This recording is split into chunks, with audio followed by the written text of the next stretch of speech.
ఓం శ్రీ వినాయకం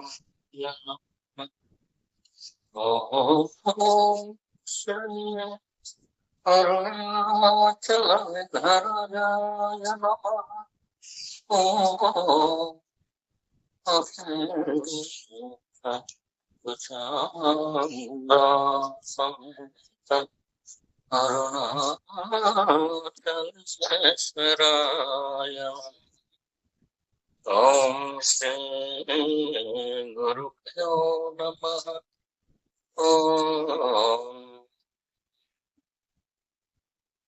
శ్రీ పరమాత్మనే నమః. ఓం శ్రీ గురుభ్యో నమః.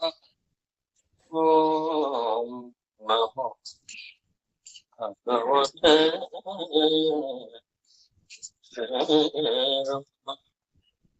ఓం శ్రీ గురుభ్యో నమః. ఓం అరుణాచలేశ్వర. ఓం నమో భగవతే శ్రీరమణాయ. ఓం నమో భగవతే వాసుదేవాయ. ఓం నమో భగవతే శ్రీరమణాయ. ఓం నమో భగవతే వాసుదేవాయ. ఓం నమో భగవతే శ్రీరమణాయ. ఓం నమో భగవతే వాసుదేవాయ. ఏ సత్సంగానికి వచ్చేసిన వాళ్ళకి ప్రవర్తన ఏంటి? వారి నమ్మకం దేవుడు మనం కూడా నమ్ముకోకపోతే కనుక మనం చంపేసినా కానీ వాళ్ళకి పుణ్యమే వస్తుంది, పాపం రాదని చెప్పి వాళ్ళ దేవుడు. తప్పు ఎక్కడ ఉంది? మనలో ఉంది, వాళ్ళలో ఉంది. వాళ్ళది నిజానికి తప్పే, కానీ ఆ తప్పు నీ ఒప్పు అనుకుంటూ బతికేస్తాం. సైలెంట్ గా ఉంటున్నారంటే లేదు, వాళ్ళ బాణాలన్నీ కూడా మన మీద ఎక్కిపోతాయి. మన ఇంట్లో మనకు ఆపరాధం మనం చేసుకుంటా ఉంటాయి, వాళ్ళ చూపంతా మన ఇంట్లో వాళ్ళ మీద ఉంటుంది. వీళ్ళు ఎప్పుడు మన దాంట్లో లాగేద్దాం. భక్తి అనేది మనల్ని మనం బాగు చేసుకోవడం కోసం, అంతేగాని పక్క వాళ్ళు మన దాంట్లో లాగటం అనేది భక్తి ఎలాగవుతుంది?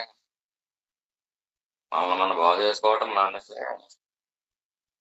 మన దోషాలు మన దగ్గరే పెట్టుకుని, మన కోపాలు మన రజగుణాలని మన దగ్గరే పెట్టుకుని, ఇంకా దారుణం ఏంటంటే చాలా చండాలమైన మాటలు కూడా ఉంటుంది. వాళ్ళ దేవుడు నమ్మకపోతే మనం ఏం చేసినా పాపం ఉండదు. వాళ్ళు ఫీడ్ అయిపోతున్నాయి, వాళ్ళ బ్రెయిన్స్ అన్ని ఫీడ్ అయిపోతా ఉంటే పైగా ఎలా మాట్లాడతారో చాలా మంచిగా మాట్లాడాలని ట్రైనింగ్లు కూడా ఇస్తారు. కానీ వాడు ఏమంటే మనం ఉండకూడదు ఈ భూమి. ఒకళ్ళు ఉంటే కనుక వాళ్ళ దేవుని నమ్మాలి. ముందు ముందు చాలా దారుణంగా తయారవుతుంది. సమాజం సహజంగా అలాగే వెళ్తూ ఉంటున్నారు. కలికాలంలో ఇలా జరుగుతూ ఉన్నప్పుడు మనం ఏంటి? వాళ్ళని ద్వేషించేయాలా? ద్వేషించుకోవటం తప్పు, ఎవరిని ద్వేషించకూడదు. ముందు సత్యయోగం రాబోతుంది అనుకోండి, కానీ ద్వేషించేస్తే తప్పు అని భగవంతుడు చెప్పాడు మనకి. మన భగవంతుడు ఎంత అమాయకుడు అని అనుకోకూడదు. భగవంతుడు చెప్పింది అమాయకత్వంతో కాదు, అయ్యే నిజం తెలుగుతాడు. ఇప్పుడు వాడు ఎలా చేస్తున్నాడో, నువ్వు ఆ మతంలోకి మారకపోతే నేను చంపవచ్చు అలా వాళ్ళ దేవుడు నేను చంపుతున్నాడు. వాడు ద్వేషంతో చంపుతున్నాడు. రాక్షసులు పిల్లలు ఎలాగైతే ఆనందంతో కేరింతపడతా ఈ మానవులు చంపేస్తారో అంత అలాగే హాయిగా కేరింతలు పట్టుకుని చంపేస్తారు. రామాయణంలో మరి అంతే కదా, అందుకనే కదా రాముడు లక్ష్మణుడు ఆ రాక్షసుల పిల్ల వచ్చేసి ఈ సాధువుల పిల్లల గట్ట చంపేసి తినేస్తా ఉంటాయి. ఇప్పుడు వెళ్ళవలసి వచ్చింది. అదే కదా అసలు గొడవ. అలాగే వెళ్ళారు కదా. వాళ్ళు చంపాలి, చంపే పాపం వస్తుంది మరి. ఆ కాన్సెప్ట్ ఉంది, దాని కూడా ద్వేషం వద్దంట. నువ్వు బతకాలంటే వాడు నిన్ను చంపాలనుకున్నాడు కాబట్టి నువ్వు వాడిని చంపిస్తున్నారు తప్ప. అర్జునుడికి యుద్ధం చేయవలసి వచ్చింది తప్ప. కానీ ఆ చంపినప్పుడు వాడి నుంచి ఆ చంపిన పాపం నీకు రాదు. నువ్వు ధర్మంగానే ఉండాలి, నువ్వు నీతిగానే ఉండాలి, నువ్వు నిజాయితీగానే ఉండాలి. కానీ నిన్నాడు చంపాలనుకుంటున్నాడు కాబట్టి వాడు అజ్ఞానంలో ఉండే ఏదో నిజదేవుడు అనుకుని ఏదో సాధారణ దేవుని పట్టుకుని రావడం. మనం పరమేశ్వరునే పట్టుకున్నాం. రేపలో పడింది వాళ్ళు కాబట్టి మారవలసింది. మన ఇంట్లో చేసుకుంటున్నాడా, ప్రతిరోజు వచ్చి మనకి వెళ్తున్నాడు, ప్రతిరోజు వచ్చి మన చెవుల్లో ఓదర కొడుతున్నాడు. నువ్వు వస్తే మా దాంట్లోకి వచ్చాయి. ముందు రమ్మంటారు, ఇంటింటికి వచ్చి ప్రచారం చేస్తారా, కరపత్రాలు పంచుతారు, రమ్మంటారు. ఎప్పుడు వాళ్ళ జనాభా తక్కువ ఉన్నప్పుడు.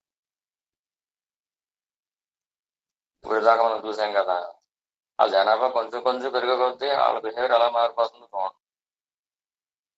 వాళ్ళు చెప్పినట్టుగా వాళ్ళ దేవుడిని నమ్మకపోతే కనుక రేపు వచ్చుటన్న రోజు తలుపులు కొట్టి ఇంట్లోంచి బయటకు లాక్కొచ్చి రాబోతున్నాయి.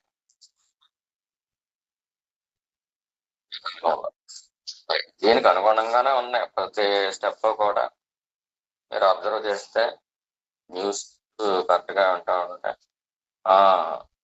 ఎవరైతే మిలేచులు ఉన్నారో, ఎవరి గురించి అయితే భవిష్య పురాణాల్లో కొన్ని పురాణాల్లో రాసి ఉందో ఆ మిలేచులు మతాలు అయ్యాయి.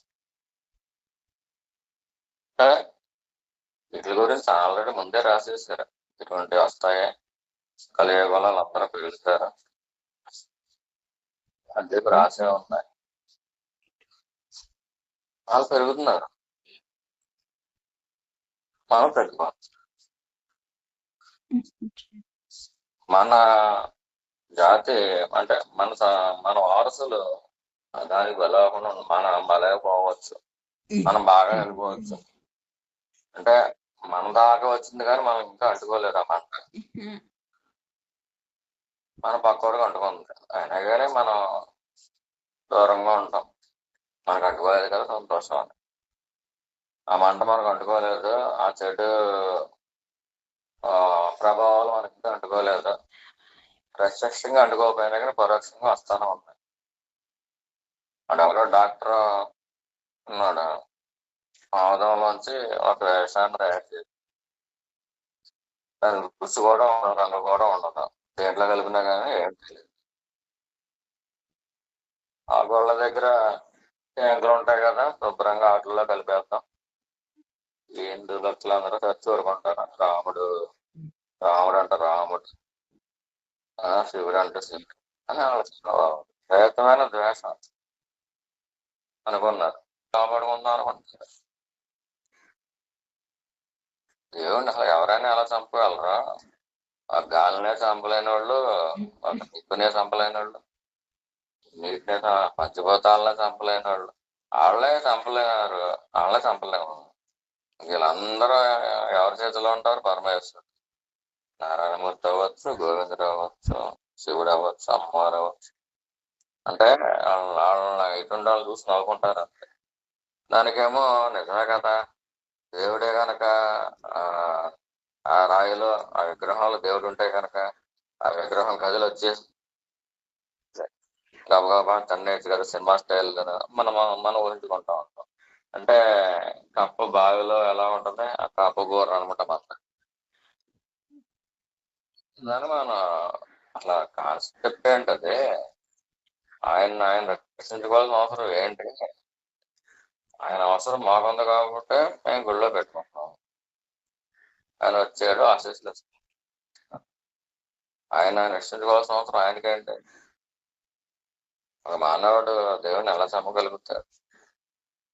అంచేత ఆయన కాపాడగలిగాడంటే అది అజ్ఞానం మాట. అతి తెలుగు మాటలు.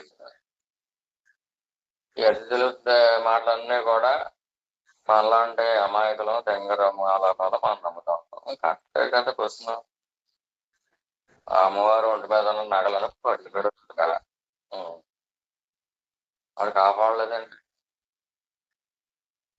అదే ఆవిడ కాపాడుకోలేకపోయిందంటే అంటే అదే రాయే కానీ దేవత కాదు. అది దేవత కాకపోతే కనుక ఎన్ని నిదర్శనాలు చూపించట్లేదన్నారు ఆ దేవత. సరే ఎన్నో నిదర్శనాలు చూపించింది సాధకులకి. ఆవిడ దొంగోడు కదా, ఆవిడ ఒంటి మీద ఉన్న రంగానగలు పట్టుకెళ్ళిపోతే వచ్చాడు. మరి ఆడిని ఎందుకు పట్టుకోలేకపోతుంది, ఆడిని ఎందుకు నమ్మలేకపోతుంది? ఒక తల్లికి ఇద్దరు కొడుకులు ఉంటారా? పెద్దోడు మంచోడు అనుకుంటుంది, చిన్నోడు తాగుడు తిరుగుతూ మొత్తం క్రికెట్ బ్యాటింగ్లు అవి మొత్తం అన్నీ ఉన్నాయనుకోండి, అని చంపేస్తుంది ఏంటమ్మా? ఇవాళ కాబట్టి రేపొద్దున మారతాడా? వీడు మారలేదు అనుకోండి, పోనీ ఆ తర్వాత ఆడు కొడుకు కానీ మనవడు కానీ మారాలి, ఎవరు మారుతాడు?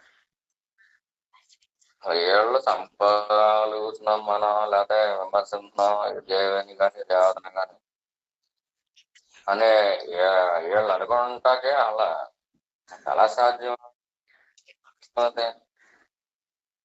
మినిమం కామన్ సెన్స్ తో ఆన్సర్ చేసేసేంత విషయాలను కూడా వాళ్ళు మన దేవతల మీద విమర్శిస్తాం. ఎప్పుడో 30 ఏళ్ల క్రితం ఒక ఏదో ఊళ్ళో ఉండేవాళ్ళు, అక్కడికే ఒక తోడు బియ్యం పట్టుకెళ్ళేవాడు. ఆ ఇంటి ఒకటి కాస్త కళ్ళన్న రాక్షసులు తీసుకెళ్ళిపోతే కాపాడుకోలేనాడు రాముడు. ఆడు దేవుడే అంటే చెబుతుంటే మా చెవుల్లోని పట్టి వింటారు బాబు. ఏదో అప్పుడు దాకా అంటే ఎందువలనే నీ పొరుగు వాడిని ప్రేమించము, ఈ రెండు మాటలే మనకు తెలుసు. అబ్బా ఎంత మంచి మాటలు పెట్టారు దీంట్లో, ఎంత మంది చూడాలి అనుకో. కానీ ఆడు ఆ ఒక తౌడు బియ్యం పట్టుకెళ్ళడం కోసం ప్రార్థన చేయడానికి వస్తాడు, వీళ్ళకి అందరికి వెళ్తాడు. వీళ్ళ మనసులో వీళ్ళకేమో ఎప్పుడో సంవత్సరం ఒకసారి అదే తీర్థానికి వెళ్తారా, గుళ్ళోకి వెళ్తారా, ఎవరో తెలియదు వీళ్ళు అనేసి తీర్థం అంత చూసి గొడవలు గట్రా తిరిగేసి వచ్చారు. ఇటువంటి మనుషుల దగ్గర అమ్మ మా దేవుడు నిజమైన దేవుడు, మీరు పర్లేదు నమ్మకన్నా పర్లేదు, శివుడు రాముడు నమ్మకన్నా పర్లేదు, మా దేవుడి గురించి మేము చెబుతానన్నట్టు సరే అని కూర్చోబెట్టుకోండి. ఇక అమలాకల గట పని అయిపోయిన తర్వాత ఏదన్నా ఈ చిన్న చిన్న వస్తువులు గట్ట అమ్ముకుంటాకు వచ్చేవాళ్ళు 10 రూపాయలు 100 రూపాయలు ఏదో వస్తువు ఉంటే వాళ్ళ ఆ బుట్ట దింపి ఆ వస్తువు కొనుక్కొని మళ్ళీ బుట్ట నెత్తిమీద కట్టి పంపించేసి వాళ్ళని రిసీవ్ చేసుకుంటారు. ఇంకా అది దొరికింది తందు. ముందు నెమ్మదిగా మంచిగా మాట్లాడాడు, తర్వాత ఏమంటాడు? ఏదో రోజునే ఒక సంవత్సరం అయిపోయిన తర్వాత ఏమంటాడు? దేవుడే నిజమైన దేవుడు, మహా గొప్ప మహిమగల దేవుడు. చూడండి రాముడు ఏం చేశాడు? వెళ్ళాలన్నా అరయుడు ఎత్తుకుపోతా ఉంటే కాపాడుకోలేకపోయాడు, ఆయన దేవుడు. కానీ వాళ్ళ సులువు మొయలేకపోయాడు, కొట్టించుకున్నాడు, తనకి దండించుకున్నాడు, సమసిపోయాడు. వాళ్ళ దేవుడు శక్తిహీనుడు అని ఆడు చెప్పడం. ఎందుకంటే మనకి ఇతరులనే అలవాటు తక్కువ.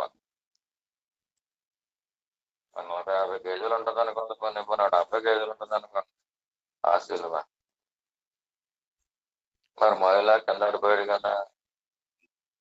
అయ్యో మా దేవుడైతే చిటికిన వేలతోటి ఒక పెద్ద కొండనే గోవర్ధన గారిని ఎత్తిసేయటం అని మనం చెప్పం. అసలు కౌంటర్ వేస్తే కౌంటర్ గురించి ఆలోచించడం తప్పిస్తే కౌంటర్ వేయడం అనేది మనకి అలవాటు చేయరు. మన పెద్దలు మన ఇంట్లో చూడండి, చెడు వినవద్దు, చెడు కనవద్దు, చెడు అనవద్దు. ఇంకెంతసేపు అంటే 3 సార్లు చెప్పాడు చెడు అని. మంచి విను, మంచి అను, మంచి కను అని చెప్పాలి. అలా చెప్పిన అర్థం అదే. కానీ ఎప్పుడైతే చెడు వినవద్దు అనవద్దు అంటే చాలా మంచిదే కదా, ఇది చాలా బాగా చెప్పారు కదా అంటారు. అనుకుంటాం మనం. మన పక్కన ఒకడు ఉన్నాడు దొంగోడు, మన జేబులో డబ్బులు ఎప్పుడు కొట్టేద్దామా అని చెప్పి చూస్తున్నాడు. అమ్మాయి ఇద్దరు కలిపి ఏదో క్యూ లైన్ లో ఉన్నారా, మీరు అసలు ఎదురొస్తారా? అనుక్షణం అప్రమత్తంగా ఉండరా, ఇది దొంగోళ్ళలాగా ఉన్నాడా, నా జేబులో డబ్బులు కొట్టేస్తాడేమో. ఆడు ఆ పని మీద ఉన్నాడు లైన్లో. ఆడు దేవుడు అక్కర్లేదు, డబ్బులు కొట్టేసి వెళ్ళిపోతున్నాడు. ఆ దర్శనాలకు వెళ్ళేసరికి ఒక దొంగదనం పెడతాడు. నీ కూడా ఎవడైతే ఉంటున్నాడో ఆడి మనసులో ఇప్పుడు పాడైపోతావా అని చెప్పి చూస్తున్నాడో, ఇంకేదంటే ఆడి దృష్టిలో నేను బాగు చేస్తానట్లు లెక్క. వాళ్ళ మత గ్రంథాల ప్రకారం వీళ్ళు తప్పు మార్గంలో ఉన్నారో మనం వీళ్ళు రక్షించాలి. రక్షించడానికి మనం సిద్ధమైనప్పుడు వాళ్ళ కూడా సిద్ధమై వచ్చేస్తే మన మతంలోకి పర్లేదు. కానీ మనం రక్షించాలనుకున్నా కానీ ఆడు వ్యతిరేకిస్తాడంటే ఆడిని చంపవలసిందే. వాడు మేము చాలా మంచి పని చేస్తున్నామే అనుకుంటారు. అంచేత పశ్చాత్తాపం పొరపాటు కూడా ఉండదు.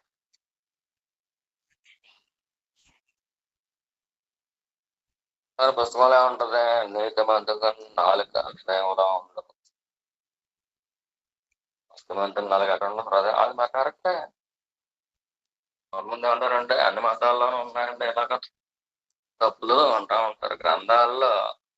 మన గ్రంథాల్లో ఏ గ్రంథంలో కూడా తప్పు ఉండదు.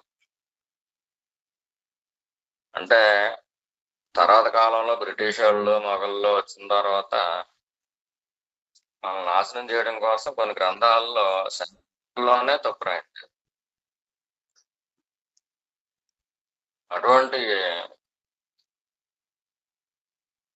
తపో సాధన ఉన్న వాళ్ళకి, తపస్సు శక్తి ఉన్న వాళ్ళకి తెలిసిపోతాం.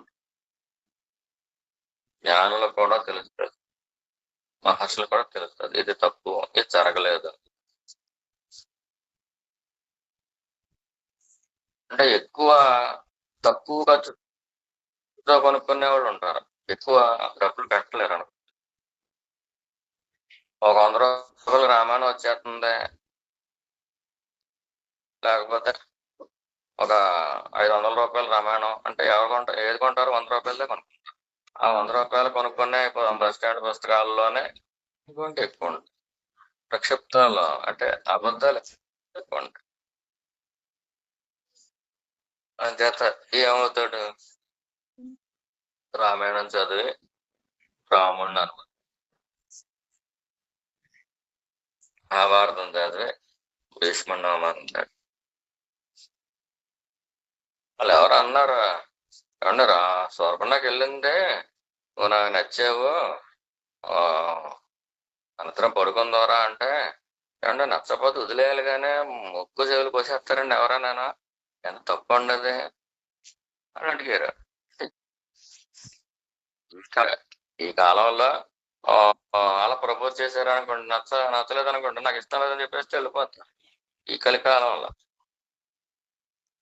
కానీ వాడు అలా ఉండాలి కదా, రాముడికి ఆ ప్రిన్సిపల్ మినిమం కామన్ కూడా లేదంటే.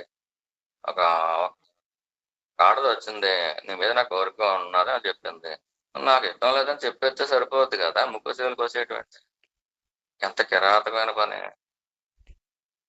మనల్ని అడుగుతా ఉంటారు, అసలు ఆ స్టోరీలోకి వెళ్ళి ఎందుకు ఇవ్వాల్సి వచ్చింది ఏంటి అన్న స్టోరీలోకి వెళ్ళి చదివితే పోయకపోతే ఎంత ప్రమాదం మానవులకి. అలా అది ఏ శక్తిని చూసుకుని, ఏ ముక్కు పవరు ఏ చెవి పవర్ చూసుకుని, అలాగే గాల్లో ప్రయాణం ఇటువంటి శక్తులు చూసుకుని అలా మనుషులు తినేస్తున్నారండి. వాళ్ళ మనుషులనే తినేస్తున్నారు వాళ్ళు. ఈ పొట్టేళ్ళు లేకపోతే మేకలు గొర్రెలు ఇది తింటాం కదా, మనుషులనే తినేస్తున్నారండి. ఒక సాటి మనిషి కింద కనిపిస్తూ మనుషులనే తింటున్నారు అంటే వాళ్ళ మనుషులు ఎలాగవుతారు వాళ్ళ? ఇది అడగరు. రాక్షసుల్లో ఉన్న చెడ్డ ఏంటి అది అడగరు. రాక్షసులు మధ్యలోకి కింద కనిపిస్తారు. ఎప్పుడూ ఉంటారు. రాముడికి ఫ్యాన్స్ ఉంటారు, రావణాసుడికి లోకుండా కూడా ఫ్యాన్స్. ముక్కు చెవులు కోసేసిన తర్వాత ఎంతసేపు ఆ ముఖం మీద ముసుగు వేసుకునే ఉంది. ఈ ముఖం మీద ముసుగు ఒక ఆచారంగా ఆ వంశాల్లో వచ్చేసిన తర్వాత అది ఎందుకు వేసుకుందా? ఫస్ట్ చెవులు లేవు, ఆకుపాటుగా ఉంటుంది ముఖం. అంచేత ముఖం కప్పు వేసుకుని ఆ కళ్ళు మాత్రం కనిపించేలాగా 2 పెద్దలు పెట్టుకుని తిరిగేది. అదొకతే తిరగటం కాకుండా అది చాలా గొప్పది కదా. వాళ్ళ వంశంలో వాళ్ళందరికీ కూడా ఇక అందరూ నాకు మీద బతకండి అని చెప్పి మొదలెట్టింది అంతే. అందుకనే ఆ కళ్ళు ఒకటి కనిపించేలాగా వాడిలో ఏ పాటు కనిపించ అదేదో పెద్ద గొప్ప ఆదర్శం అన్నట్టుగా వీళ్ళు చెబుతారు. మీరు దేన్ని కనీస తీర్చకుండా అలాగా చేయటం అది ఆదర్శంగా కనిపిస్తుంది కొంతమంది. చేత మనం కూడా తెలుసుకోవాలి, మన సంపద గురించి మనం తెలుసుకోవాలి. భగవద్గీతలోకి వెళ్దాం అని చెప్పి భక్తి మొదలెడతానే వాళ్ళ ముందు ఏంటి అలా మనం ఎందుకు నేర్చుకోవాలి? అలా నేర్చుకోవడం వల్ల మనకు కలిగే ప్రయోజనం ఏంటి, అలాగే మన వారసులకు కలిగే ప్రయోజనం ఏంటి, అలాగే మన వల్ల సమాజానికి కలిగే ప్రయోజనం ఏంటి. మనం స్ప్రెడ్ చేస్తామా లేకపోతే పాజిటివ్ ఎనర్జీని స్ప్రెడ్ చేస్తామా? పాజిటివ్ వైబ్స్ ని సమాజంలోకి స్ప్రెడ్ చేస్తే అప్పుడు సమాజం ఎలా ఉంటుంది? నెగిటివ్ వైబ్స్ ఉన్నాయనుకోండి, ఎవరికైనా ఆ చెట్టు పక్కన రోజు గంట నుంచుంటాడు అనుకుంటా, ఆ చెట్టు కొంతకాలానికి చచ్చిపోతాం. ఆ నెగిటివ్ వైబ్స్ భరించలేక ఆ చెట్టును ఆడు పోయాక్కర్లేదు. ఇతరుల మీద దుష్టమైన ఆలోచనలు పెట్టుకుని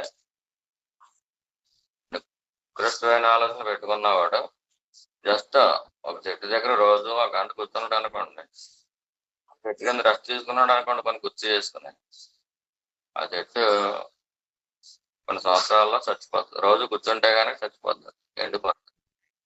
ఆ నెగిటివ్ వైబ్స్ అంత ప్రమాదం. అలాగా ఎవరైతే ఈ సాతాను బిడ్డలు ఉన్నారో నిజానికి వాళ్ళే సాతాను బిడ్డలు మనల్ని అనుకుంటారు. వీళ్ళందరూ కూడా నెగిటివ్ పెరిగి ఒక్కొక్కళ్ళు నలుగురు ఎదురు భార్యలు చేసుకుంటూ ఉంటారు. ఎంతమంది నేను కనొచ్చు. పెరిగి ఆఖరికి మన జనాభా తగ్గిపోతుంది, వాళ్ళ జనాభా పెరిగిపోతుంది. ఏమవుతుంది? పెరిగి నెగిటివ్ వైపు పెరిగిపోతుంది. సరైన ఒక మొక్క కూడా సరైన పంట ఇవ్వదు, సరైన ఫ్రూట్స్ రావు, ఫ్లవర్స్ రావు, అన్ని ఆర్టిఫిషియల్ అయిపోతా ఉంటాయి. ఆఖరికి దేవుడికి కూడా ముందు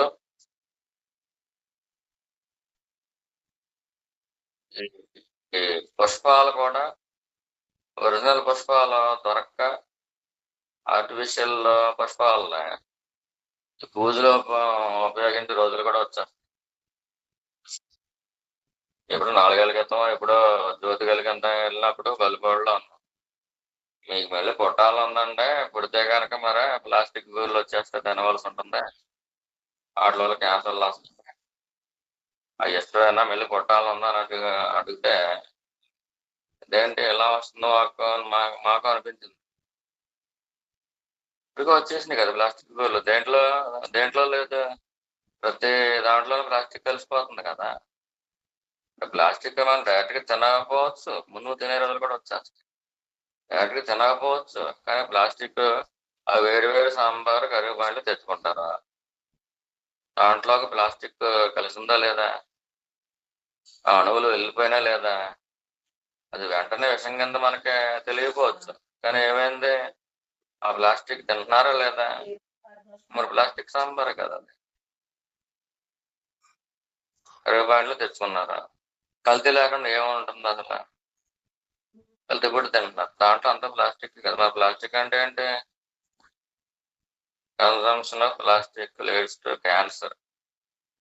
ఖచ్చితంగా అందరికీ కూడా క్యాన్సర్ వస్తుంది.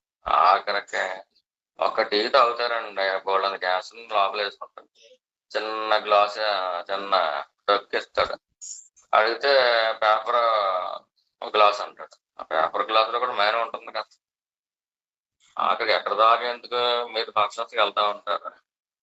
ఈ ఆకులేస్తా ఉంటారు ప్లేట్లు. అదంతా కూడా ప్లాస్టిక్కే కదా! వేడి వేడి సాంబార్ దాంట్లో వడ్డిస్తాడు. వేడి అన్నం వడ్డిస్తాడు. మన పూర్వీకులు నేర్పిందేంటి? చక్కగా అరిటాకులో వడ్డిస్తే ఈ అరిటాకుకి అంటుకున్న ఆ అన్నం అది ఎంతో ఆరోగ్యకరం అవుతుంది. గుడ్ బ్యాక్టీరియా పెరగటానికి అలాగే ఆహ్, ఆహ్, సూక్ష్మ రూపంలో జరుగుతా ఉంటాయి అన్నీ కూడా. అణువుల రూపంలో కలిసిపోతాం. అంటే అరిటాకులో భోజనం చేసినా, విస్తాకులో భోజనం చేసినా అది మనకు మంచిదని పూర్వీకులు ఎప్పుడుందో పెడితే ఇప్పుడీళ్ళేం చేస్తున్నారు? డైరెక్ట్‌గా ప్లాస్టిక్ చుట్టాలకి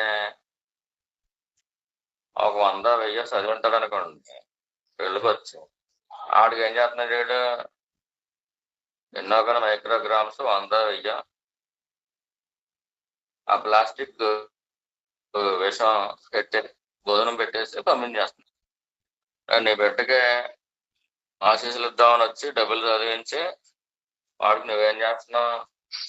నీకు తెలియకుండానే ప్లాస్టిక్‌ని విషాన్ని వాడికి భోజనం కింద పెట్టేసావు. నీ బిడ్డ పెళ్లి చేసుకొని నువ్వు పాపం చేసావా? చేయలేదా? అయ్యో! మాకు అటువంటివి ఏం తెలీదు. కానీ తెలియక చేసామనంటే తెలియక చేసున్నా గాని పాపం పాపమే.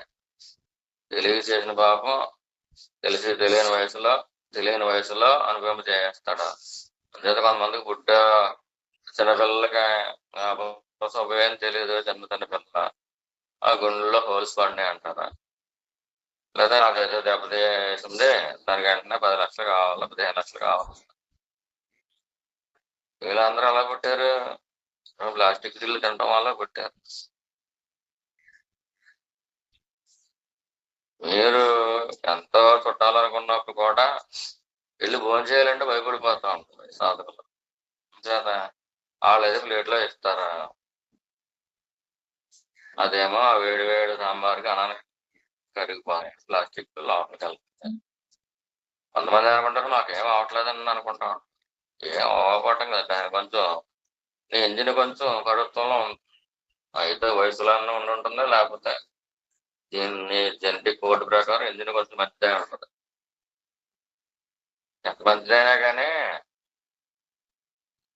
కొన్నేళ్ళు పోయేసరికి 2, 3 ఏళ్ళు పోయేసరికి, 4, 5 ఏళ్ళు పోయేసరికి లోపల చాలా తయారవుతుంది. ఇంకప్పుడు నిన్ను బాగు చేసుకుందాం అనుకున్నా కానీ కుదరదు. ఈ డాక్టర్లు, శాస్త్రవేత్తలు వీళ్ళందరూ మోసెత్తిపోయినా గానీ ఇప్పటికి అటువంటి ప్లేట్స్ వాడటం మానట్లేదు. దయచేసి భక్తులు ఎవరు అటువంటివి దొరికితే అరిటాకు లేకపోతే ఇస్తరాకు దానికంటే మంచిది.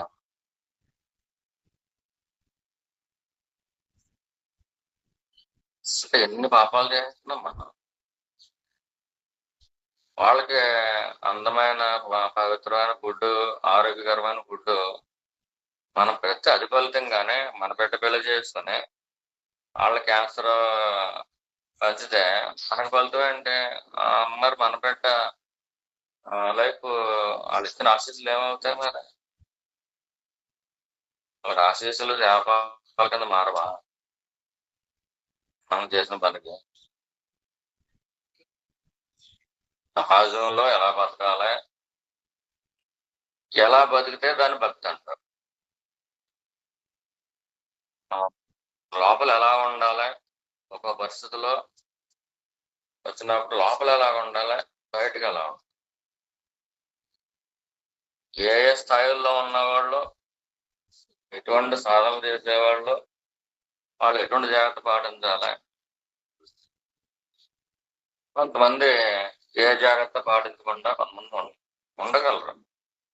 అటువంటి ఫీల్స్ కూడా ఉంటాయి. నువ్వు అసలు భక్తుడికి ఎంత పైకి కనపడక్కర్లేదు, కానీ భక్తులకి వాళ్ళ మందికి భక్తులు తయారు చేయొచ్చు.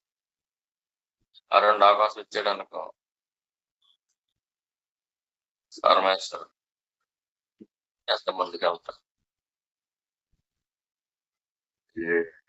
అన్ని యోగాలు కూడా మనం చదువుకోవచ్చు. ముందుగా భక్తి యోగం మనం చదువుకుంటాం.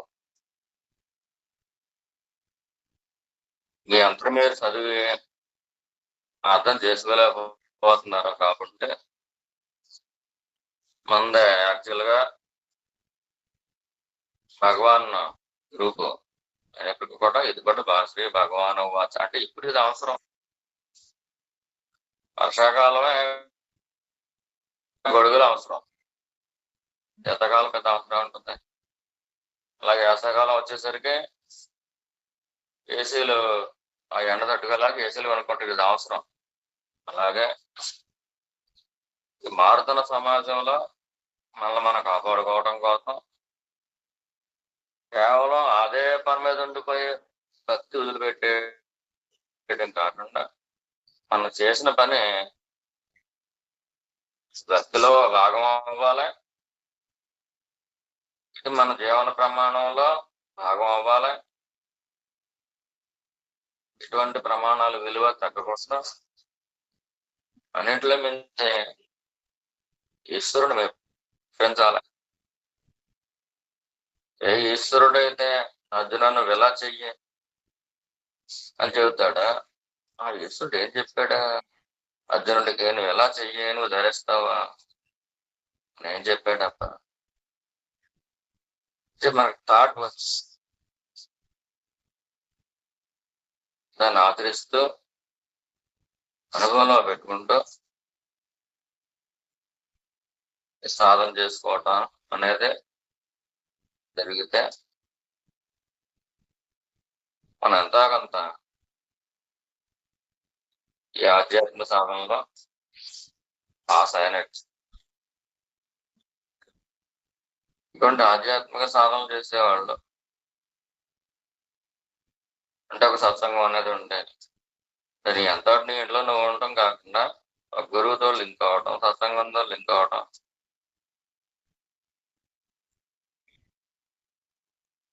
ఇప్పుడు మీరు అరుణాచలం వెళ్తారు, గిరిప్రదక్షిణ చేస్తారు, మంచిది బాగా పుణ్యం వస్తుంది. ఏదో కోరిక పెట్టిన తిరిగి వాళ్ళు ఉంటారు అనుకోండి, అనారోగ్యం పోవాలని. ఎంత కాదనుకున్నా కానీ, ఇంత సాధకులైనా కానీ అని అడిగేస్తాం కదా, ఈ ఒక్కటికి ఈ కోరిక ఒకటి తీర్చాటం కదా, ఏదో కోరిక కోరుతాం. నువ్వు అరుణాచలం వెళ్ళావు, నీ పిల్లలు ఉంటారు, వాళ్ళకే అరుణాచలం అంటే ఎక్కదా. నీ వారసత్వం నీతో ఆగిపోయింది కదా, చెప్పవలసిన అవసరం ఉందా చెబుతారు. కొన్ని వాళ్ళు వెళ్ళి మాకు కేజీ చికెన్ అయితే అరిగిపోతుంది, 2 కేజీలు అరిగించు, అరుణాచలం వేసుకొని దండం పెట్టుకుని వస్తారు అనుకో.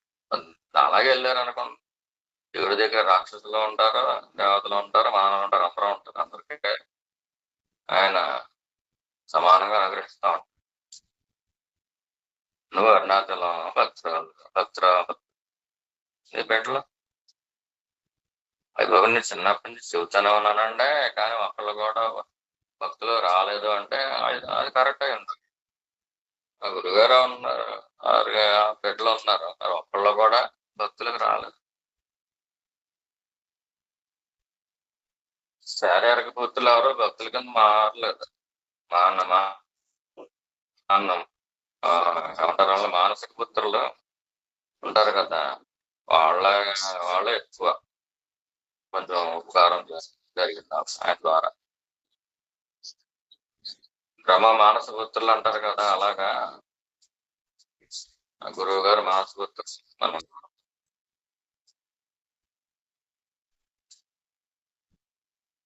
మరి భగవద్గీతనే చదువుకుంటూ ఊరికనే హరీబరీగా చదివేసి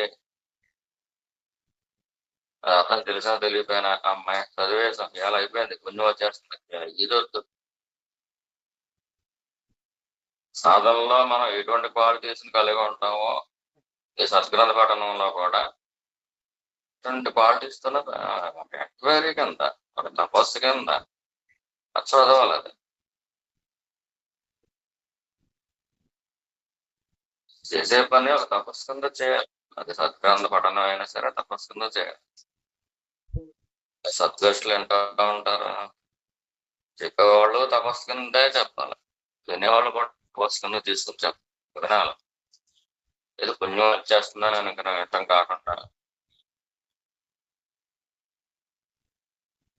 ఏదో అన్యమాసంగా వింటం కాకుండా ఒక రోజు ఒక గంటకి కేటాయిస్తున్నారు కదా, వారానికి 7 రోజుల్లో ఒక 3 రోజుల్లో 3 గంటలు కేటాయిస్తున్నారు కదా. మించి మిమ్మల్ని అడగట్లేదు కదా. మీరు జీవితాన్ని అంతటినే దేవుడికి కేటాయించిందని చెప్పి అడగట్లేదు కదా.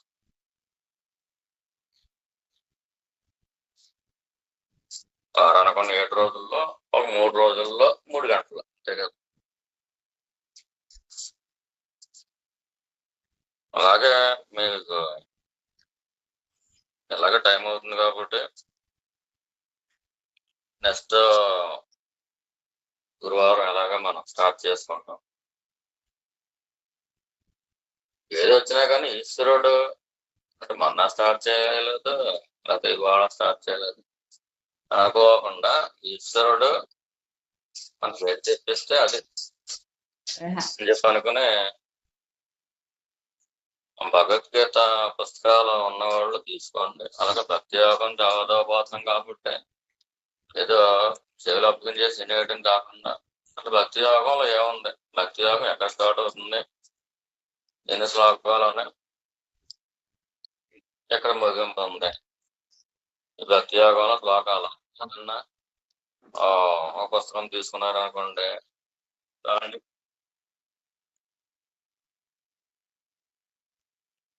ఆ తెలుగులోనే ఉంటది కదా, 1-2 సార్లు చదువుకుంటే మంచిది. చదువుతున్నప్పుడు మీకు దాని గురించి ఇంట్రెస్ట్ పడుతుంది, అవగాహన ఉంటే తర్వాత చూసుకోవచ్చు. ఇంట్రెస్ట్ పడుతుంది. ఉదాహరణకి భక్తి యోగం ఉంది, చిన్న పుస్తకం అదే గీతా పుస్తకం వరకు పూర్వం. దీంట్లో సాధారణంగా మేము ఎప్పుడు చదివినా కానీ ముందుగా ఆ శ్లోకం చదివే దానికి టీకా ఉంటుంది. అంటే దాన్ని విడదీసిన పదాలు ఉంటాయి, అవి చదువుతాం. అది చదివితే మనకు ఒక మంచి అవగాహన వస్తుంది. భక్తి యోగంలో స్టార్టింగ్ లో ఉంది అర్జున ఉవాచ. ఉవాచ అంటే చెప్పడం లేదా అడగడం. అర్జునుల వారు అడుగుతున్నారు. ఏవం సతతయుక్తాయే భక్తాస్త్వాం పర్యుపాసతే ఏ చాప్యక్షరమవ్యక్తం తేషాం కే యోగవిత్తమా. అది క్రింద టీకా ఉంటుంది. ఏవం సతతయుక్తాః భక్తాః త్వాం పర్యుపాసతే ఏ చ అపి అక్షరం అవ్యక్తం. అంటే అక్కడ ఏ చ అప్యక్షరం అవ్యక్తం అను నేను అడగొట్టాడు. అలాగా ఏ చ అపి అక్షరం అవ్యక్తం అంటే క్లారిటీగా మనకు అర్థం అవడం కోసం. తేషాం యోగవిత్తమా. ఇలాగా మీరు నన్ను 4-5 సార్లు చదువుకుని అర్థం కాకపోయినా పర్లేదు, మాకు ఇది నాలుగు తిరుగుతులేదు అనుకోకుండా దాని టీకా ప్రకారం వెళ్తే దాని కింద ముక్కల కింద విడబడతాడు. వాళ్ళ అర్థాలు ఎవరు రాశారు తెలుగులో అనేది తర్వాత ముక్కముల కింద విడగొట్టింది ఏక అంటారు దానిలో. అది ముక్కముల కింద చదివితే కానీ మనకే తెలిసిపోతా ఉంటుంది. మనకు తెలియపోయినా పర్లేదు, భవిష్యత్తులో అది ఉపయోగపడుతుంది అలా మొక్కలు చేసుకోవచ్చు. మామూలుగా శ్లోకంలో ఏమొచ్చేసేటి పుస్తకంలో ఏం సతత యుక్త ఏ భక్తాస్త్వం పర్యుపాసతే ఏ చాప్యక్షరమవ్యక్తం తేషాం కే యోగ విత్తమా. అరే భగవంతుడు ఆయన ఆయన పద్ధతులు ఆయన అయితే గానం చేసి వెళ్ళిపోతాడు. దాని కింద ఏమిచ్చాడు,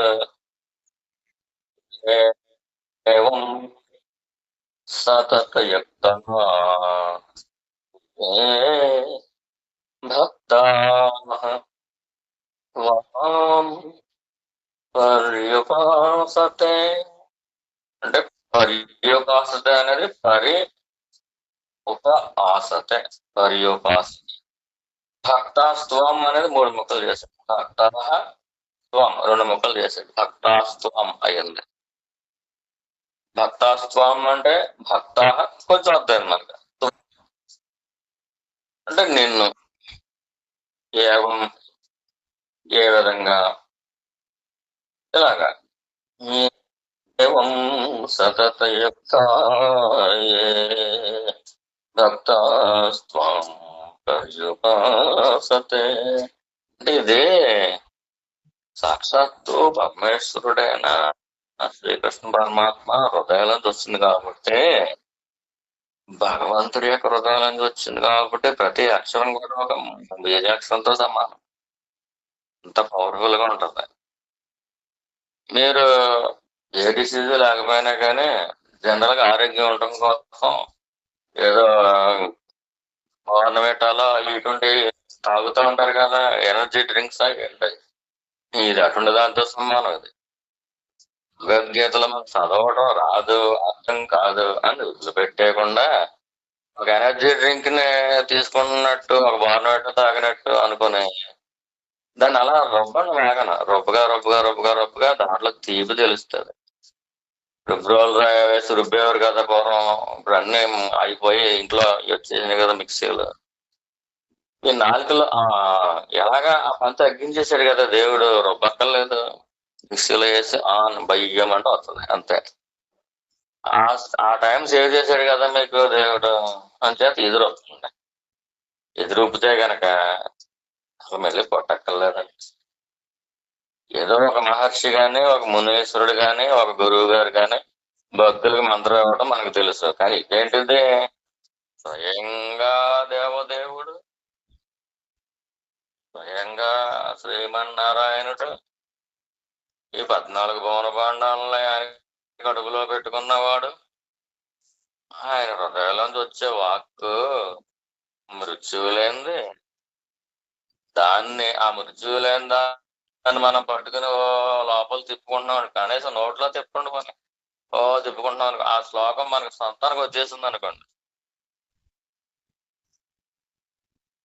మీరు ఎక్కడికైనా బయలుదేరారు, ఖాళీగా ఉంది నోరు, ఈ శ్లోకం సొంతానికి వచ్చేసింది అనుకోండి.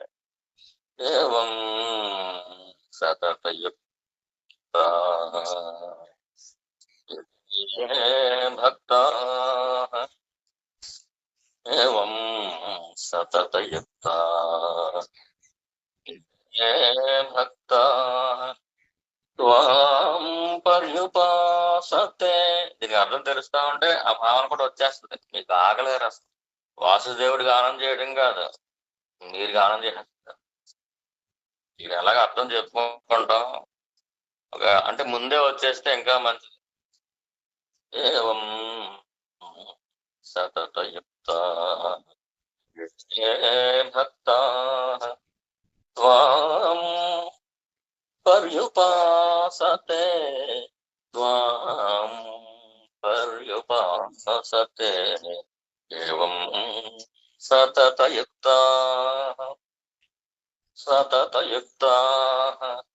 ఏ భక్తా సతతయుక్త ఏ భక్తా త్వాం పర్యపాసతే ఏ చాప్యక్షరమవ్యక్తం ఏ చ అపి అక్షరం అవ్యక్తం ఏ చ అపి అక్షరం అవ్యక్తం తేషాం కే యోగ విత్తమా తేషాం తేషాం కే యోగ విత్తమా తేషాం కే యోగ విత్తమా.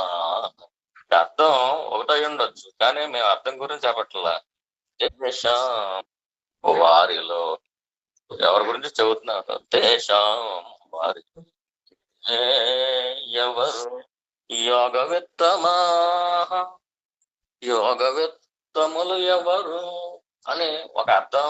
అంటే ఎవరో కొంతమంది అన్నారు వారిలో తేషాం వారిలో ఎవరు యోగవిత్తమా యోగము నిజముగా తెలుసున్నవారు నిజముగా యోగము సిద్ధించిన వారు ఎవరు వారు వారిలో ఎవరు. యాక్చువల్ గా దీని మీనింగ్ ఏంటో అదే.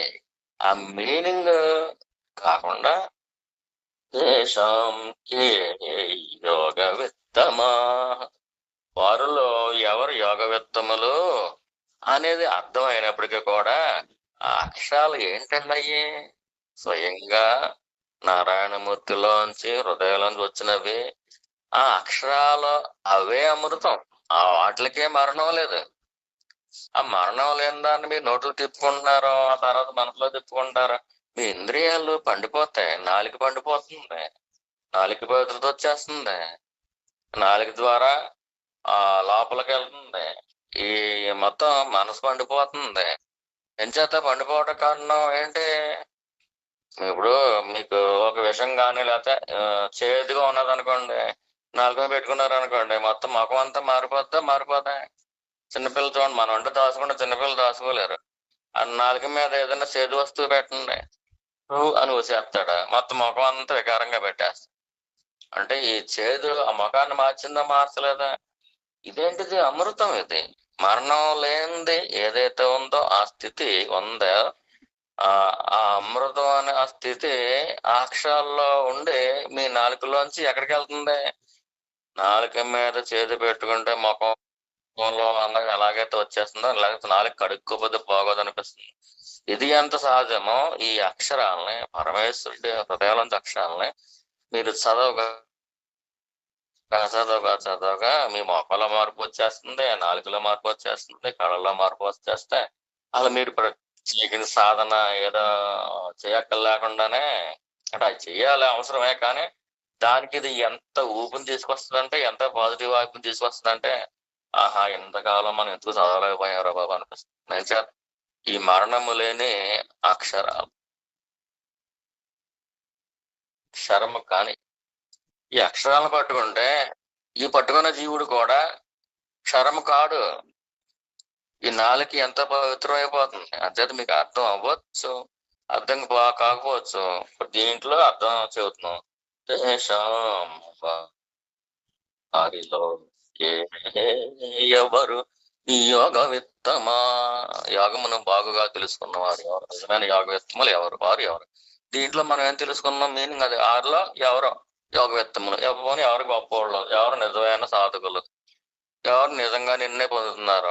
దాంట్లో మీరు ఏం తెలుసుకుంటారు? ఒక కమ్యూనికేషన్ అనేది తెలిసింది. వాళ్ళల్లో ఎవరు గొప్పవాళ్ళు, ఎవరు మంచివాళ్ళు మీ దృష్టిలో అని అడుగుతున్నాను. వాళ్ళల్లో ఎవరు గొప్పవాళ్ళు, నిజంగా యోగం ఎవరికి తెలుసు, నిజంగా నిన్ను ఎవరు చేరుతున్నారు, నీళ్ళలోకి ఎవరు జాయిన్ అవుతున్నారు, అది దాని అర్థం అంతే కదా. దానివల్ల మీకు ఏమొచ్చింది? ఏమి రాలేదు. ఒక విషయం తెలిసింది కానీ ఏమీ రాకపోవటం అంటూ ఉండదు. ఈ స్వయంగా నారాయణమూర్తి హృదయంలోంచి వచ్చిన వాక్కులు కాబట్టి ప్రతి అక్షరము కూడా మరణంలోంచి బయటకు తీసుకొచ్చేది, మరణాన్ని జయింపజేసేది. ప్రతి ఒక్క అక్షరం, ఒక పదం అంటలేదు మేము, ప్రతి ఒక్క అక్షరం కూడా మరణంలోంచి బయటకు తీసుకొచ్చేసేదే. అంటే ప్రతి ఒక్కటికి ఒక బీజాక్షరంతో సమానం. ఇప్పుడు కొన్ని బీజాక్షరాలు ఎవరు మీరు చెప్పొద్దు అంటూ ఉంటారు. ఈ బీజాక్షరాలు అందరూ చెప్పుకోవచ్చు. ఆ పాజిటివ్ వైపు మీ నాలెడ్జే కాకుండా బ్రెయిన్కి వెళ్ళిపోతే, బ్రెయిన్కి వెళ్ళి కాంచి వెన్స్కి వెళ్ళిపోతే, బ్లడ్ అంతా వెళ్ళిపోతే, ఆఖరికి ఎముకల్లోకి వెళ్ళిపోతే ఆ బాలకృష్ణుడు, ఆ చిన్ని కృష్ణుడు ఆవులతో పాటు, ఆ గోగములతో పాటు కల్మషరహితులై ఎలాగైతే ఆడారో పాడారో మీ డైలీ లైఫ్ లో కూడా, మీ ఉద్యోగాల్లో, మీ వ్యాపారాల్లో కూడా ఆడుతూ పాడుతూ ఉంటారు, నవ్వుతూ తుళ్ళుతూ కేరింతలు కొడుతూ ఉంటారు. ఎందువల్ల? రిపీట్ అవటం వల్ల. చేయగా చేయగా చేయగా చేయగా ఏమవుతుంది? ఆ పరమాత్మ ఆనంద స్థితి మీకు వచ్చేస్తుంది. లోపల మీరు ఆత్మజ్ఞానాన్ని పొందారా పొందలేదా అది పక్క విషయం. అది ఆ తర్వాత మ్యాటర్. ఇదైతే చెడ్డదేం కాదు కదా. ఇది అలా అది రావడం కోసం ఇది తయారు చేసుకుంటున్నాడు ఇంద్రియాలని, ఆ మనసుని, ఎన్నిటిని కూడా తయారు చేసుకుంటున్నాడేమో. ఇది మాత్రం సత్యం. అక్కడ ఏదో విషయం ఏముందనేది కాకుండా ఏమన్నా ఆయన పిలుచుకురండి ఎలాగా అంటాడు. అలా చెప్పినట్టు ఉంది ఇది. వాళ్ళల్లో యోగ విత్తమా మీరు అసలు మీరు మేదో పాడుతున్నాను మాకు వచ్చాయని కాదు, అది వచ్చేస్తుంది అంతే. మీరు కూడా కవులు అయిపోయింది, కళాకారులు అయిపోయింది, గాయకులు అయిపోండి. మీకు ఎలా వచ్చి అలా పాడేసుకోండి. బాత్రూమ్లో కావాల్సిన బాత్రూంలో పాడుకోండి, ఇంకా వంటింట్లో కావాల్సిన వంటింట్లో పాడుకోండి. ఎక్కడ కావాల్సిన ఒక లైన్ తీసుకోవటం, లేదా ఒక మొక్క తీసుకోవటం, ఒక కాంతి మీద రాసుకోవటం అంతే. లేదా ఇదంతా ఏవం సతతయుక్త అదే ప్రిపేర్ చేసుకోండి. ఏవం సతతయుక్త ఏ భక్త ఏ భక్త నన్ను రాగా మధ్యశీలుతో అని పెద్దలు చెప్పారు కదా. ఏవం సతతయుక్త ఏ భక్త త్వాం పర్యుపాసతే ఏ భక్త త్వాం త్వాం. రెండు మూడు శ్లోకాలకి ఎట్లా అర్థం తెలుసుకుంటే తర్వాత మీకే అర్థమైపోతుంది. ఏ భక్తులైతే త్వామెన్నో పర్యుపాస్తే పరి వేదాల ఉపాసిస్తున్నారు. ఇంకా లోతుగా అర్థం నెక్స్ట్ టైం తెలుసుకుందాం. ఇది ఎంత ఎంజాయ్మెంట్ ఇస్తుంది. అర్థం కాకపోయినా ముందు నేర్చుకోమంటుంటే, ఎందుకంటే దాన్ని బట్టి పట్టమన్నా అదే ఆనందంతో బతుకుతారని. జీవోత్సవాల్లాగా భక్తులు అంటే జీవోత్సవాలు కాదు, అలాగని చెప్పి కల్తీ మనుషులు కాదు. జెన్యూన్ గా ఉండాలి. మనకు పరమాత్మ ఉన్నాడు, ఆయన మన జీవితాన్ని రక్షిస్తున్నాడు. జెన్యూన్ గా ఉండాలి, కల్తీ బతుకులు ఏం అక్కర్లేదు. ఎలా చెప్పాడో అలా నడుచుకోవడం. అలా నడుచుకునేటప్పుడు జీవోత్సవాల్లాగా బతకదు. చిన్నపిల్లలు ఎలాగైతే తుళ్ళుతూ చెంగుని గొంతులు వేస్తూ ఉంటారు, ముసలోళ్ళు అయిపోయినా కానీ మనకి ఆ ఎనర్జీ వచ్చేస్తుంది. ఎందువల్ల? ఈ భగవద్గీతలోని ఈ శ్లోకాలు మనం ఎంజాయ్ చేయటం వల్ల, నోటి ద్వారా ఎంజాయ్ చేయటం వల్ల. ఏదో మంత్రం చేసుకున్నాం అయిపోయిందండి, మంత్రం అయితే మళ్ళీ చేయకూడదు కదా. ఇది ఒకసారి ఏమన్నారంటే ఓకే, దాని పవర్ అంతవరకు నువ్వు మెయింటైన్ చేయగలుగుతున్నావు. ఇటువంటి ఖాళీగా ఉన్నప్పుడు చూస్తాం. చూసుకుంటా ఉంటే ఏమవుతుంది నీకు? దీంట్లో ఏమి ఉండవు, చేయకూడదని లేదు, ఎన్ని గంటలు చేయాలని లేదు, ఏమి లేదు, నువ్వు ఎంజాయ్ చేయటమే. దానివల్ల ఏమవుతుంది? నీకు ఎనర్జీ వచ్చేస్తుంది. దేనికైతే మరణం లేదో ఆ మరణం లేనిది నువ్వు చదువుతున్నావు, మరణం లేనిదని నోట్లో తిప్పుకుంటున్నావు. చెప్పాడు కదా ఆ ద్రౌపది దేవి కూడా, చెప్పాడు కదా ఆ కృష్ణ. లోక నక్షత్రాలు దిగిపోయిపోయినా కానీ, భూమి బద్దలైపోయినా కానీ, ఈ నేను గానం చేసినటువంటి భగవద్గీత దానికి మరణం లేదన్నాడు ఆయన. అంటే గీతలో ప్రతి అక్షరం కూడా సజీవమైంది, దానికి మరణం లేదు. మరణం లేని దాన్ని మీరు నోట్లో ఎంజాయ్ చేస్తూ ఉంటే మీరు కూడా మరణం స్థాయికి వెళ్ళిపోతారు. అది కూడా ఎలాగెళ్తారు? జీవంతో, సజీవంతో వెళ్తారు. లైవ్లీగా సజీవం అంటే లైవ్లీగా బతుకుతారు మీరు. ఏంట్రా బాబు పొద్దున్నే తెల్లారిందా, అంట్లు రావాలా, ఇల్లు తొడవాలా, అవి బాబు డ్యూటీకి వెళ్ళాలా, ఇలా ఏడుస్తూ ఉంటారు. చాలా చిన్నపిల్లల్లాగా ఉంటారు. లేచారా, భలే ఉంటారు, భలే లేచమ్మా, ఇవాళ ఏం ఆడుకుందాం అంటే పని కూడా ఆట ఏం కాదు, ఎంజాయబుల్ గా చేస్తా అని. లోపల ఎప్పుడైతే పాజిటివ్ వైపు ఫుల్ గా ఉంటుందో అప్పుడు నీకు ఎనర్జీ ఫుల్ గా వచ్చేసి తెగ చేసేస్తావు పని. అందరూ అక్కడ నలుగురు కూర్చొని నవ్వు ఏడుతున్నారు అనుకోండి, మీరు వెళ్ళేసరికి వాళ్ళకు కూడా నవ్వు వచ్చేస్తుంది. కొంతమంది తిట్టుకుంటున్నారు అనుకోండి, మీరు వెళ్ళేసరికి వాళ్ళకు కూడా నవ్వు వచ్చేస్తుంది. ఆ కాన్సెప్టే మారిపోద్ది నీకున్న వైపు వల్ల. ఇదంతా దేని వల్ల వస్తుందంటే, కానీ మీరు భగవద్గీత ఇప్పుడు మొదలెట్టారు కాబట్టి ఇలా చెబుతున్నారా అని అనుకోకుండా, దీని అర్థం మేము చెబుతున్నాం, దానిలో అర్థం వేరు. అర్థం అయితే దేశం కే యోగ విత్తమా, వారిలో ఎవరు యోగ విత్తములు, యోగము బాగుగా తెలిసిన వారు. అదే అర్థం. దానివల్ల ఏం తెలుసుకున్నావు నువ్వు? ఎందుకంటే ఆ మెడిసిన్ అదేంటో చెబుతున్నావు. ఆ మెడిసిన్ నువ్వు అందించే ఏవం సతతయుక్త ఏ భక్త ఏ భక్త త్వాం పర్యుపాసతే త్వాం అంటే మీకు ఇష్టదైవాన్ని ఒక వెంకటేశ్వర స్వామి, శ్రీకృష్ణ పరమాత్మ, రాముడు, ఆఖరి శివుడు, ఎవరైనా పర్లేదు. అత్వాం అన్నప్పుడు ఆ రూపాన్ని మీరు గుర్తు తెచ్చుకుంటారు అనుకోండి, మీకు లోపల తట్టుకోలేని ఆర్ద్రత వచ్చేస్తుంది. చదువుతున్నప్పుడు వచ్చేస్తుంది. అది వచ్చి ఏమవుతుంది, మీకు ఎనర్జీ వచ్చేస్తుంది. ఏ భక్త ఏ భక్తులైతే త్వాం నిన్ను, ఆ నిన్ను అన్నప్పుడు అక్కడ ఆగిపోద్ది ఆ విగ్రహం, ఆ సుందర స్వరూపం మీద ఆగిపోద్ది. ప్రభు ఎంత బాగుంది, ఎంత గొప్ప బాగుంది, ఎంత సౌందర్యం ఈ ప్రభువుకి. ఇలా మనసు అక్కడ ఆగిపోయి ఇంకా అక్కడి నుంచి లోతుల్లోకి వెళ్తుంది. ఎదరికి వెళ్ళటం కాకుండా లోతుల్లోకి వెళ్ళిపోతుంది. ఏ భక్త ఏ భక్తులు ఏ భక్త త్వాం పర్యుపాసతే అది అక్షరం అవ్యక్తం. ఇది ఈ అర్థాలు వేరే. ఇంకా ఈలో అక్షరం అవ్యక్తం, క్షర్మ కానిది, నాశనము లేనిది, అవ్యక్తం వ్యక్తము చేయలేనిది. నువ్వు ఎంజాయ్ చేస్తా ఉంటావు నీ స్వామిని రూపాన్ని చూసి, ఆనందం వచ్చేస్తా ఉంటది, నీ బాడీలో నీకు తెలుస్తా ఉంటది. కానీ ఇతరులకు నువ్వు చెప్పాలంటే ఎలా కుదురుతుంది? నేను అంత ఆనందంతో ఉన్నాను అది నువ్వు వ్యక్తం చేద్దాం అంటే ఎలా కుదురుతుంది? చేయలేవు. ఏ అక్షరం అవ్యక్తం దేశాం వారిలో ఏ యోగ విత్తమా. ముందు దీన్ని ఎంజాయ్ చేయడం నేర్చుకోండి. 4 దాటేసినట్టు ఉంది. వాళ్ళు ఒక గంట చదువుదాం అనుకున్నాం.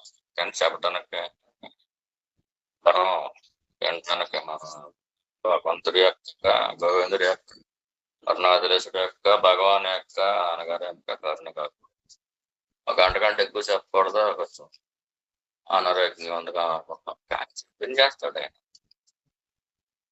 దీన్ని ఎవరైతే రికార్డ్ చేస్తారో వాళ్ళు తర్వాత నెక్స్ట్ ఆదివారానికి అది పెడితే అది వింటా ఉంటారు. విన్నా సరిపోతుంది. మీరు ఇంక భగవద్గీతని చదవకుండా ఉండలేని స్థితి వచ్చేస్తుంది. ఏవం సతతయుక్త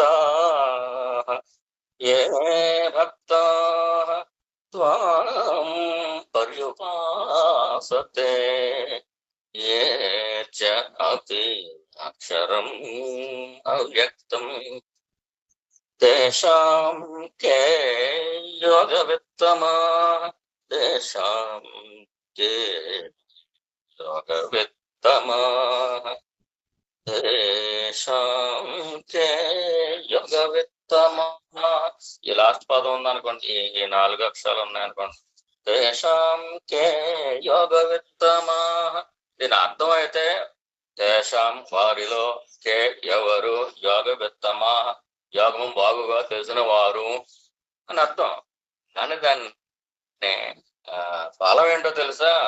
తేషాం కే యోగ విత్తమా. ఇది చదువుతున్నప్పుడు మీకు స్వామి సుందర సముద్ర ఆ రూపం మీకు వచ్చేస్తుంది. కళ్ళల్లో కళ్ళు మూసినా తెలిసినా వచ్చేస్తుంది. ఆ రావటం అంటే ఏంటి? ఆయన అనుగ్రహమే. భక్తి ముగ్గి ఆ రసం కారిపోతుంటది. అది ఇతరులకు కూడా వండుకుంటుంది, మీరు ఏ గదిలో ఉంటే ఏ ఇంట్లో ఉంటే ఆ ఇంటికి కూడా అంటేసుకుంటే వీళ్ళు కూడా పరమ పావనం అయిపోతుంది. మీరు ఉండేటప్పుడు కూడా అంటే ఇది వాసుదేవ స్వామి యొక్క గాన అమృతం. మంద కాదు ఇది. అర్జున వాచ్ చెప్పినా కానీ వాసుదేవ స్వామి ఇది అర్జున వాచ్ కదా. కానీ ఇంతకుముందు ఆయన ఏ పదాలు అయితే వాడారో ఆ పదాలు అర్జున వాచ్ ఇది అర్జునుల రావట్లోంచి వచ్చినారంటే. కానీ ఇంతకుముందు భగవంతుడు ఏదైతే పదాలు వాడారో ఆ పదాల గురించి మాట్లాడుతూ ఏదో ఎవరి గురించి చెప్పావు కదా, ఆ వాళ్ళల్లో ఎవరు నిజమైన యోగము తెలిసిన వారు అని అడుగుతున్నారు. దానికి తోడు ఆ పరమేశ్వరుడు సన్నిధిని అనుభవించిన వాడు. టోటల్ గా అర్జునుడు ఒక ప్రతిబింబంగా ఉన్నాడు కానీ ఇక్కడ నిజంగా ఉన్న బింబం అయితే యాక్చువల్ గా ఉన్నది అయితే శ్రీకృష్ణుడు అక్కడే ఉన్నాడు. అక్కడ వాసుదేవం అక్కడే ఉన్నాడు. అర్జునుడు లేనే లేడు. ఆయన వంపు పెట్టుకుని ఆయనలో కూడా ఈయనే దూరి ఆ ప్రశ్న ఇస్తున్నాడు. శిష్యుల్లో కూడా గురువే దూరిపోయి ఆ ప్రశ్న వేస్తాడు మానవాళి కళ్యాణం కోసం. చేత పరమేశ్వరుడు యొక్క హృదయ వాక్కు కాబట్టి అది దాన్ని ఎంజాయ్ చేయండి. Enjoy more and more enjoy. ఏవం సతతయుక్తాః ఏ భక్తాః త్వాం పర్యుపాసతే ఏ చ అపి అక్షరం అవ్యక్తం తేషాం కే యోగవిత్తమాః తేషాం కే యోగవిత్తమాః. మీలో అర్జునుడు వచ్చాను ఆ స్వామిని అడిగాను, మీరే అడిగాండి. ఆ పరమేశ్వరుడైన శ్రీకృష్ణ పరమాత్మ ఎంత బాగుంటుంది ఆ స్వరూపం. ఆ అసలు బొమ్మలోనే ఎంత బాగుందంటే మరి 5,000 సంవత్సరాల క్రితం ఆయన ఇంకెంత అందంగా ఆయన చూస్తే ముచ్చట పడిపోతూ ఆయన స్వయంగా మీరు అడగండి, మీ కళ్ళ ముందు కనిపిస్తాడండి. తేషాం కే యోగవిత్తమా, వారిలో ఎవరు యోగ విత్తములు, ఉత్తములు వేరు విత్తములు వేరు. అదేంటో తర్వాత చూసి తేషాం కే యోగ విత్తమా, ఎవరయ్యా వారిలో యోగ విత్తములు ఎవరో. లాస్ట్ లో ఉన్న చిన్నది ఒకటే చెప్పించు, నెక్స్ట్ గురువారం నాడు దాని లోతు ఏంటో చెప్పింది. ఈ లోతు నిజమైన లోతు ఎవరికీ తెలియదు. అంతా నిమిత్త మాత్రం అంతే. పరమేశ్వరుడు తప్పించి ఆ చెప్పిన ఆయన తప్పించి ఎవరికి లోతు తెలియదు. కానీ మనకి ఎంత అవసరమో ఆయన ఇచ్చేస్తాడు. ఇప్పటి వరకు వచ్చిన సబ్జెక్ట్ అదే కదా. ఇప్పుడున్న సమాజ పరిస్థితులు అంటే మనం ఎలా బతకాలి, మనకి ఏ పాపం వండుకోకూడదు, అలాగే మనం ఎలా రక్షించుకోవాలి, మన తర్వాత తరాల వాళ్ళు ఎలా రక్షించుకోవాలి, ఇదే కదా. ఇది భగవద్గీతకే శాశ్వతంగా ఇది గొప్ప భాష్యం, వీళ్ళు చాలా బాగా చెప్పేశారు అని ఎవరినే మనం అనలేం. ఏదో లోటు ఉండిపోతాను ఉంటది. కానీ స్వామి ఏం చేస్తాడంటే మనకి ఏది అవసరం అది కూడా ఎంతవరకు అవసరం అంతవరకు చెప్పేస్తాడు. అదే ఇదంతా నెక్స్ట్ సండే ఇది సబ్జెక్ట్ కింద. అయితే ఇదే స్టార్టింగ్ కాబట్టి అంటే ఆదివారం సబ్జెక్ట్ పెడితే కనీసం రోజు ఎంతోగానో తింటా ఉంటారండి. సరే అండి. ఓం భగవతే శ్రీరమణాయ. ఓం నమో భగవతే వాసుదేవాయ. ఓం నమో భగవతే శ్రీరమణాయ. ఓం నమో భగవతే వాసుదేవాయ. ఓం నమో భగవతే శ్రీరమణాయ. ఓం నమో భగవతే వాసుదేవాయ.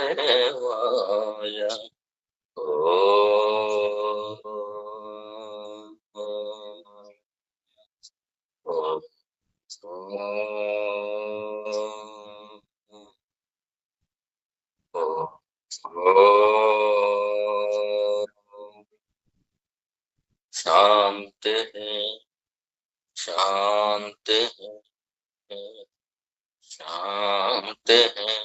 Thank you all.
Just